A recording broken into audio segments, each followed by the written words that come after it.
आज हम पढ़ेंगे मौसम, जलवायु तथा जलवायु के अनुरूप जंतुओं द्वारा अनुकूलन। आप सभी ने जैसा कि घर में सुना होगा बुजुर्गों के मुंह से या आपके दादी बाबा पापा मम्मी जो भी कोई रहते हैं आपके साथ, उनके मुंह में ज़रूर सुना आज का मौसम ऐसा है, आज का मौसम बारिश का है, आज बहुत अच्छी हवा चल रही है, आज धूप बहुत है। ये सब क्या बताते हैं हमारे, ये मौसम है। जब आप पहाड़ों पे घूमने जाते हैं या भ्रमण करने जाते हैं तो वहाँ का मौसम कैसा होता है, या वहाँ पे मिट्टी वहाँ की कैसी होती है, वहाँ की ज़मीनें कैसी होती हैं। जब आकाश में बादल होते हैं तो आपके माता पिता या आपके दादी बाबा आपसे छाता ले जाने के लिए कहते हैं। क्या आपने कभी अपने परिवार के बुजुर्गों को पारिवारिक समारोह आयोजित करते से पहले मौसम के बारे में चर्चा करते सुना है? हाँ, आपने अवश्य ही खेल शुरू होने से पहले विज्ञा विज्ञेस विशेषज्ञों को मौसम के बारे में चर्चा करते हुए सुना होगा। क्या आपने कभी सोचा है कि ऐसा क्यों होता है? मौसम का किसी खेल पर अत्यधिक प्रभाव पड़ सकता है। इसका हमारे जीवन पर भी अत्यधिक प्रभाव पड़ता है। हमारे दैनिक जीवन क्रियाकलाप उस दिन के मौसम के पूर्वानुमान पर आधारित होते हैं। दूरदर्शन, रेडियो और दैनिक समाचारों में भी प्रतिदिन मौसम के बारे में जानकारी दी जाती है, लेकिन क्या आप जानते हैं कि वास्तव में मौसम क्या है? इस अध्याय में हम मौसम और जलवायु के बारे में पढ़ेंगे। हम यह भी जानेंगे कि विभिन्न जीव किस प्रकार अपने आवास की जलवायु के लिए अनुकूलित होते हैं। मौसम किसी दैनिक समाचार पत्र में प्रकाशित मौसम की जानकारी का एक नमूना दिया गया है, जो हमें डायग्राम में दिख रहा है। इसमें 24 घंटों की रिपोर्ट दी होती है। जैसे मौसम का जो हमें न्यूज़पेपरों में भी आपने देखा होगा, जैसे लिखा रहता है सुबह कोहरा रहेगा, आज बारिश होएगी, बादल में आसमान साफ हो जाएगा, और ढेर सारी चीज़ें ऐसी लिखी रहती हैं। आपका सूर्योदय क्या होगा, सूर्य अस्त कब होगा, ये सब हमारे मौसम ही बताते हैं। मौसम की रिपोर्ट। मुझे आश्चर्य है कि इस रिपोर्ट को कौन तैयार करता होगा। मौसम की रिपोर्ट भारत मौसम विज्ञान विभाग द्वारा तैयार की जाती है। यह विभाग प्रतिदिन विभिन्न स्थानों से वहां के ताप, पवन वेग आदि पर आंकड़े एकत्रित करता है और मौसम के बारे में पूर्वानुमान लगाता है। वर्षा को वर्षामापी नामक यंत्र से मापा जाता है। यह मूल रूप से एक मापक सिलेंडर होता है जिसके ऊपर वर्षा जल को एकत्रित करने के लिए एक कीप लगी होती है। किसी स्थान पर तापमान, ह्यूमिडिटी, आर्द्रता, वर्षा, वायु वेग आदि के संदर्भ में वायुमंडल का प्रतिदिन की परिस्थिति उस स्थान का मौसम कहलाता है। तापमान, ह्यूमिडिटी और अन्य कारक मौसम के घटक कहलाते हैं। किसी स्थान का मौसम प्रतिदिन और सप्ताह दर सप्ताह परिवर्तित होता रहता है। इसलिए हम अक्सर कहते हैं आज मौसम अत्यधिक गर्म है, आज मौसम में ह्यूमिडिटी ज़्यादा है, आज मौसम ठंडा है। ऐसा हम ढेर सारी चीज़ें परिघटनाएं बोलते रहते हैं। यह क्षण भर भी परिवर्तित हो सकता है, ये एक क्षण में भी परिवर्तित हो जाता है। कभी धूप है, अचानक आंधी तूफान आने लगती है। ऐसा आपने सभी ने देखा ही होगा। मुझे आश्चर्य है कि मौसम इतनी तेजी से क्यों बदलता है। मैं जानना चाहती हूँ कि आखिर मौसम का स्रोत क्या है। आप फिगर देखिएगा 7.2 में दिए गए ग्राफ को देखिए। इसमें 3 अगस्त 2006 से 9 अगस्त 2006 तक शिलांग मेघालय में रिकॉर्ड किए गए अधिकतम तापमान को दिखाया गया है। जैसा किसी भी मौसम की रिपोर्ट से स्पष्ट होता है कि अधिकतम और न्यूनतम तापमान को प्रतिदिन रिकॉर्ड किया जाता है। क्या आप जानते हैं कि इस तापमान को कैसे रिकॉर्ड किया जाता है? एक विशेष तापमापी होते हैं इसके साथ, जो मौसम की रिकॉर्ड हमारे बताते हैं, जिन्हें अधिकतम न्यूनतम तापमान कहते हैं। क्या आप अनुमान लगा सकते हैं कि दिन भर में किस समय तापमान अधिकतम और किस समय न्यूनतम होता है? दिन का अधिकतम तापमान सामान्यतः अपराह्न दोपहर में अर्थात दोपहर के बाद होता है, जबकि न्यूनतम तापमान प्रातः सुबह में होता है। क्या आप समझ गए हैं कि गर्मियों में दोपहर के बाद हम गर्मी से इतने बेहाल क्यों हो जाते हैं, जबकि सुबह के समय अपेक्षाकृत मौसम सुहावना लगता है? क्या आपने कभी सूर्योदय और सूर्यास्त के समय के बारे में सोचा है? आप जानते हैं कि सर्दियों में सायंकाल अंधेरा जल्दी क्यों हो जाता है और आपको खेलने के लिए अधिक समय नहीं मिल पाता? क्या सर्दियों में दिन की अवधि गर्मियों की अपेक्षा कम होती है? हाँ। अध्याय के अंत में दिए गए परियोजना कार्य को पूरा करके इसका स्वयं पता लगाने का प्रयास करिए। जलवायु क्या है? मौसम विज्ञानी प्रतिदिन मौसम संबंधी आंकड़ों के रिकॉर्ड करते हैं।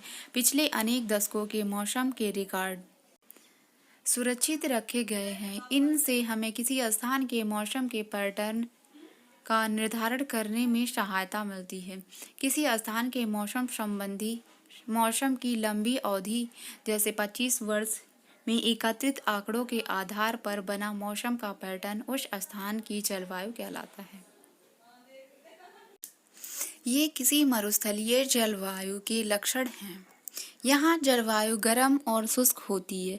उत्तर पूर्वी भारत में वर्ष की अधिकांश भाग में वर्षा होती है, इसलिए हम यह कह सकते हैं कि उत्तर पूर्व की जलवायु आर्द्र है, यानी इसमें ह्यूमिडिटी ज़्यादा है, उमस ज़्यादा होती है। जलवायु और अनुकूलन। जलवायु का सभी जीवों पर गहरा प्रभाव पड़ता है। जंतु उन स्थितियों में जीने के लिए अनुकूलित होते हैं जिनमें वे रहते हैं।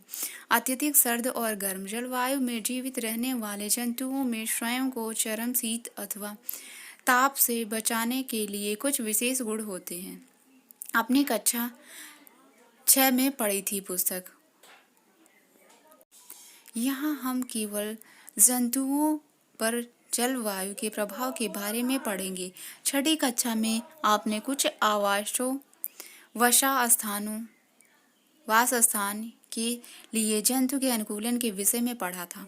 जंतुओं के जलवायु परिस्थिति के लिए अनुकूलन के उदाहरण के रूप में हम केवल ध्रुवीय क्षेत्र और उष्णकटिबंधीय वर्षा वनों में रहने वाले कुछ जंतुओं की चर्चा करेंगे। जैसा कि नाम से स्पष्ट है कि ध्रुवीय क्षेत्र ध्रुवों के समीप स्थित होते हैं, जैसे उत्तरी ध्रुव और दक्षिणी ध्रुव।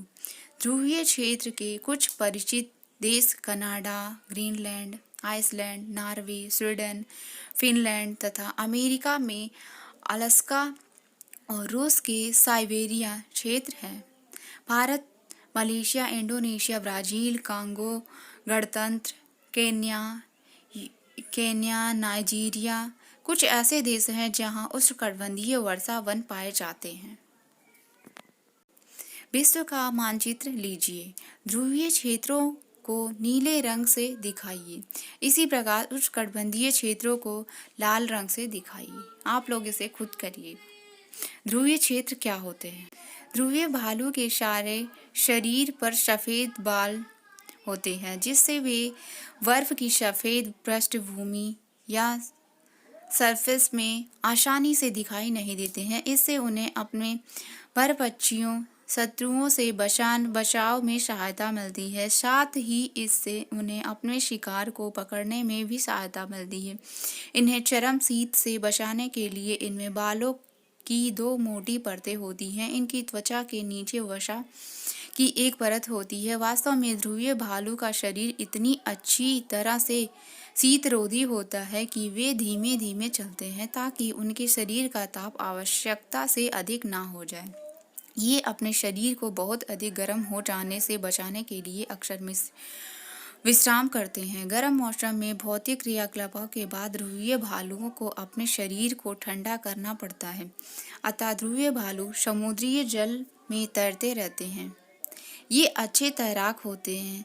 इनके पंजे चौड़े और बड़े होते हैं, जो न केवल अच्छी तरह से तैरने में इनकी सहायता करते हैं, बल्कि उन्हें बर्फ से चलने में भी सहायता करते हैं। तैरते समय ये अपने नाक को बंद करके लंबे समय तक पानी के अंदर रह सकते हैं। ध्रुवीय भालू की सूंघने की शक्ति बहुत तीव्र होती है, जिससे ये भोजन के लिए अपने शिकार को आसानी से खोज व पकड़ सकता है। हम ध्रुवीय भालू के अनुकूलनों को चित्र में दिखा सकते हैं या दिखा रहे हैं। क्या मछलियाँ और तितलियाँ भी पक्षियों की तरह प्रवास करती हैं? ध्रुवीय क्षेत्र में रहने वाले अन्य जंतुओं में अनेक प्रकार की मछलियाँ, करस्तु मृग, रेंडियर, लोमड़ी, सील, व्हेल तथा अन्य कई प्रकार के पक्षी सम्मिलित हैं। नोट कीजिए कि यहाँ मछली ठंडे जल में लंबे समय तक रह सकती है, वहीं पक्षियों की जीवित रहने के लिए अपने शरीर को गर्म रखना आवश्यक होता है। इसी कारण अनेक प्रकार के पक्षी सर्दियों के आते ही अपेक्षाकृत गर्म स्थानों पर प्रवास या अपना घर बनाने के लिए चले जाते हैं। सर्दियां समाप्त हो जाने पर वे पुनः अपने आवास में वापस लौट जाते हैं। शायद आप जानते होंगे कि भारत ऐसे अनेक पक्षियों का प्रवास स्थान है। आपने साइबेरिया क्रेनों के बारे में सुना होगा, जो साइबेरिया के राजस्थान में भरतपुर और हरियाणा में सुल्तानपुर जैसे स्थानों पर सर्दियों में प्रवास करती हैं। कुछ पक्षी उत्तर पूर्व के कुछ आर्द्र स्थानों और भारत के कुछ अन्य स्थानों में भी प्रवास के लिए आते हैं। उष्णकटिबंधीय उष्णकटिबंधीय क्षेत्र की जलवायु सामान्यतः गर्म होती है, क्योंकि ये क्षेत्र भूमध्य रेखा के आसपास स्थित होते हैं। कुछ प्रवासी पक्षी अपने आवास की चरम जलवायु परिस्थितियों से बचने के लिए 1500 किलोमीटर तक की यात्रा करते हैं। सामान्यतः ये अधिक ऊंचाई पर उड़ान भरते हैं, जहां वायु प्रवाह उड़ान में सहायक होता है। इस ऊंचाई की शीत स्थितियां उनकी उड़ान पेशियों द्वारा उत्पन्न ऊष्मा का विसरण आसान कर देती हैं। लेकिन आश्चर्य की बात यह है कि प्रवासी पक्षी वर्ष दर वर्ष एक ही स्थान पर कैसे आते रहते हैं। यहाँ एक रहस्य है। ऐसा लगता है कि इन पक्षियों में दिशा का सहज बोझ होता है और ये जानते हैं कि किस दिशा में उड़ना है। मार्गदर्शन के लिए संभवतः कुछ भी चिन्हों लैंडमार्क का उपयोग करते हैं। सामान्यतः अनेक पक्षियों को दिन में सूर्य और रात्रि में तारों से मार्गदर्शन मिलता है। इसके भी कुछ प्रमाण हैं कि पक्षी दिशा का पता लगाने के लिए पृथ्वी के चुंबकीय क्षेत्र का उपयोग करते हैं। केवल पक्षी ही ऐसे जंतु नहीं हैं जो प्रवास करते हैं। अनेक स्तनधारी जीव, अनेक प्रकार की मछलियाँ और कीट भी अधिक अनुकूल जलवायु की तलाश के लिए मौसम के रूप से प्रवास करते हैं। उष्णकटिबंधीय वनों में पाए जाने वाले अनेक जंतुओं में सुनने की संवेदनशीलता शक्ति, तीव्र दृष्टि, मोटी त्वचा और ऐसे वर्ण रंग की त्वचा होती है जो उन्हें आसपास के क्षेत्र के साथ मिलकर करने की सहायता होती है और उनकी परभक्षियों से रक्षा करती है। उदाहरण के लिए बिलाव परिवार के जंतुओं शेर और चीता में मोटी खाल होती है तथा उनकी सुनने की शक्ति संवेदनशीलता अधिक होती है।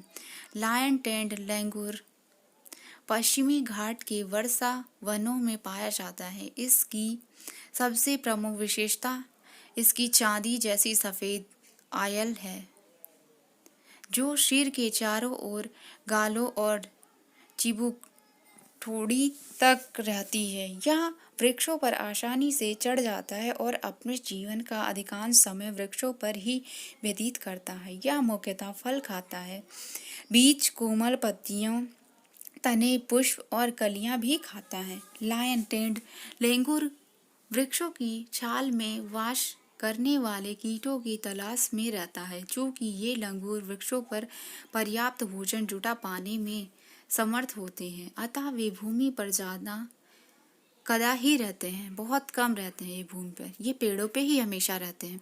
भारतीय उष्णकटिबंधीय वर्षा वन का एक अन्य परिचित जंतु हाथी है। हाथी तो आप सभी ने देखा होगा। हाथी अनेक प्रकार के वनों की परिस्थितियों के लिए अनुकूलित हो गए हैं। इसकी सूंड को ध्यान दीजिए, जिसका उपयोग एक नाक के रूप में करता है। लंबी सूंड से इसकी सूंघने की शक्ति बहुत अच्छी होती है। हाथी द्वारा सूंड का उपयोग भोजन को उठाने के लिए भी किया जाता है। यद्यपि इसके बाह्य दंत, जिन्हें रद कहते हैं, वास्तव में रूपांतरित दंत होते हैं। इन दंतों से हाथी अपनी पसंद के वृक्षों की छाल को आसानी से छील सकते हैं। अतः भोजन के लिए स्पर्धा के बावजूद हाथी आसानी से अपना भोजन जुटाने में समर्थ होता है। हाथी के लंबे सूंड, बड़े कान बहुत हल्की ध्वनि को भी सुनने में सहायक होते हैं। वर्षा वनों की गर्म और आर्द्र जलवायु में हाथी को ठंडा रखने में भी उसके कान सहायक होते हैं। आइए अब हम इस चैप्टर में क्या क्या सीखे हैं इस चीज़ को पढ़ते हैं। किसी स्थान पर तापमान, ह्यूमिडिटी, वर्षा, पवन वेग आदि के संदर्भ में आदि के बारे में वायुमंडल की दिन प्रतिदिन की स्थिति उस स्थान का मौसम कहलाती है। मौसम सामान्यतः किन्हीं 2 दिन अथवा सप्ताह दर सप्ताह समान नहीं होता। जैसा कि आज का दिन आपने सुना होगा, आज का दिन बहुत अच्छा था, मौसम बहुत अच्छा था, हवा चल रही थी, धूप कम थी। ये सब हमारा मौसम ही है, लेकिन ज़रूरी नहीं है कि कल भी ऐसा ही मौसम हो। कल क्या पता बारिश हो जाए, कल क्या पता बहुत तेज़ी से धूप निकल आए। इसका कहना यही है। दिन का अधिकतम तापमान सामान्यतः दोपहर के बाद में, जबकि न्यूनतम तापमान भोर या सुबह प्रातःकाल में। वर्ष भर सूर्योदय और सूर्यास्त का समय भी परिवर्तित होता रहता है। मौसम के सभी परिवर्तन सूर्य से संचालित होते हैं। दीर्घ अवधि जैसे 25 वर्ष में लिए गए मौसम के प्रचालों के आधार पर तैयार किए गए प्रतिरूप पैटर्न उस स्थान की जलवायु निर्धारित करते हैं। उष्णकटिबंधीय और ध्रुवीय क्षेत्र पृथ्वी के 2 ऐसे क्षेत्र हैं जहाँ की चरम जलवायु परिस्थितियाँ होती हैं। जंतु उन परिस्थितियों के लिए अनुकूलित होते हैं जिनमें वह वास करते हैं। ध्रुवीय क्षेत्रों में वर्ष भर बहुत सर्दी रहती है। ध्रुवीय में वर्ष के 6 महीने तक सूर्यास्त नहीं होता और शेष 6 महीने में सूर्योदय नहीं होता। ध्रुवीय क्षेत्र के जंतु कुछ विशेष गुणों के कारण, जैसे शरीर पर श्वेत सफ़ेद फर, सूंघने की तीव्र शक्ति, त्वचा के नीचे वसा की परत, तैरने और चलने के लिए चौड़े और लंबे नखरों आदि के कारण अत्यधिक सर्द जलवायु के लिए अनुकूलित होते हैं। अतिशीत मौसम से बचने के लिए प्रवास एक अन्य साधन है। अनुकूल जलवायवीय परिस्थितियों के कारण उष्णकटिबंधीय वर्षा वनों में पादपों और जंतुओं की विशाल जनसंख्या पाई जाती है। उष्णकटिबंधीय वर्षा वनों में जंतु इस प्रकार अनुकूलित होते हैं कि उन्हें अन्य प्रकार के जंतुओं से भिन्न भोजन और आश्रय की आवश्यकता होती है, ताकि उनसे परस्पर स्पर्धा कम से कम हो। उष्णकटिबंधीय वर्षा वनों में रहने वाले जंतुओं के कुछ अनुकूलन मजबूत पूंछ की विकास, लंबी और विशाल चोंच, तीव्र स्वर ध्वनि, फलों का आहार, सुनने की संवेदनशीलता शक्ति, तीव्र दृष्टि, मोटी त्वचा, परभक्षियों से बचने के लिए छद्म मारवड़ की क्षमता आदि सम्मिलित होते हैं।